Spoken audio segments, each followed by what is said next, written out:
मेरा आपसे एक सवाल है, आप अपने खानदान के कितनेवें वंशज हैं? खैर छोड़ो, क्या आपको पता है आपके खानदान के सबसे सफल व्यक्ति कौन थे? उनका नाम क्या था?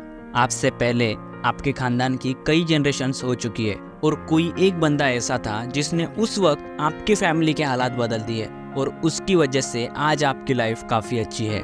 हम अक्सर इस बात का रिग्रेट करते हैं कि काश अगर उस वक्त दादाजी ने ज़मीन ले ली होती या पापा ने उस वक्त शेयर मार्केट में पैसे लगाए होते तो आज मेरी लाइफ अच्छी होती।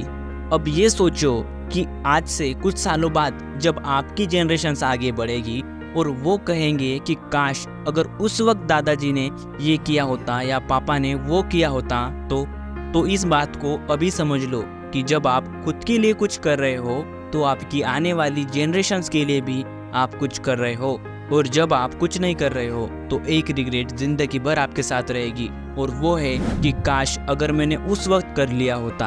और बाद में रिग्रेट करने से अच्छा है कि वो चीज़ अभी की जाए, और ये बिल्कुल सही वक्त है करने का, क्योंकि आधी से ज़्यादा पब्लिक तो डिस्ट्रैक्टेड है, डायरेक्शनलेस लाइफ जी रहे हैं। तो ऐसे में कंपटीशन तो ज़ीरो है। तो बस आप खुद पर ध्यान दो और अकेले मेहनत करो, क्योंकि जिस किसी ने कुछ बड़ा किया है उसने सबके साथ रहकर कुछ अचीव नहीं किया, इसके लिए उसे अकेले ही रहना पड़ा है।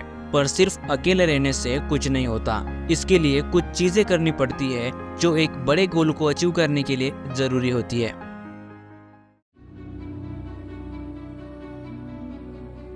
किसी एक चीज़ पर अपना पूरा फोकस, अपना पूरा ध्यान लगा दो। जो इंसान हर जगह ट्राई करता है, यहाँ नहीं हुआ तो वहाँ, वहाँ नहीं हुआ तो कहीं और, ऐसे इंसान का कहीं पर कुछ नहीं होता। जिस इंसान को अपनी एनर्जी को डायरेक्शन देना आ गया, उस इंसान के लिए कोई भी चीज़ बड़ी नहीं रहती। तो अपना एक लक्ष्य बनाओ और उसी पर कायम रहो। जब तक आप ऐसी सिचुएशन में नहीं फंस जाते जहां से कुछ भी करके आपको निकलना है, तब तक आप अपने पोटेंशियल का यूज ही नहीं कर पाते। एक बंदा जिसका एक हाथ 127 घंटे तक एक पत्थर के नीचे दबा रहा, जैसे जैसे वक्त निकल रहा था उसकी सिचुएशन और ख़राब होती जा रही थी। वो ऐसी जगह पर फंसा हुआ था जहाँ पर दूर दूर तक कोई नहीं था। अब उसके सामने डू और डाई वाली सिचुएशन थी। अगर वो वहाँ से नहीं निकल पाता तो वो मर जाता। ऐसी सिचुएशन में वो एक डिसीजन लेता है कि वो खुद अपना हाथ काटेगा, और उसके पास ऐसी कोई चीज़ नहीं थी कि जिससे वो अपना हाथ काट सके।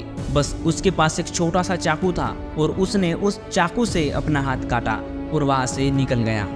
मॉरल ऑफ द स्टोरी ये है कि जब आप डू और डाई वाली सिचुएशन में फंस जाते हैं, तब वहाँ से निकलने के लिए आपका माइंड ऑटोमेटिकली रास्ते ढूंढने लगता है।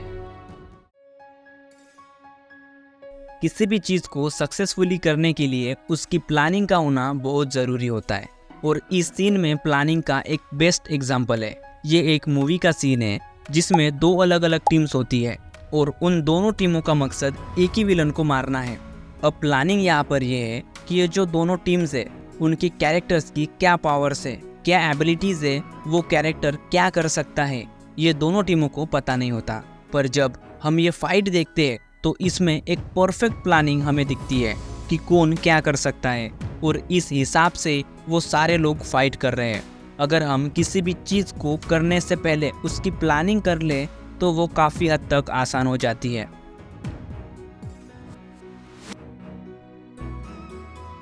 सफलता कभी किसी ऐसे इंसान को नहीं मिलती जो सिर्फ अपने हद तक काम करता है। एक एम्प्लॉय को उतनी ही सैलरी मिलती है जितना वो काम करता है, पर एक ओनर अपने एम्प्लॉय से ज़्यादा काम करता है और इसलिए वो अपने एम्प्लॉय से ज़्यादा कमाता है। ये एक बहुत बड़ी चीज़ है किसी भी बड़ी चीज़ को अचीव करने में, क्योंकि हर कोई ये नहीं कर सकता, और इसलिए जब कोई काम करो तो उसमें करो थोड़ा ज़्यादा।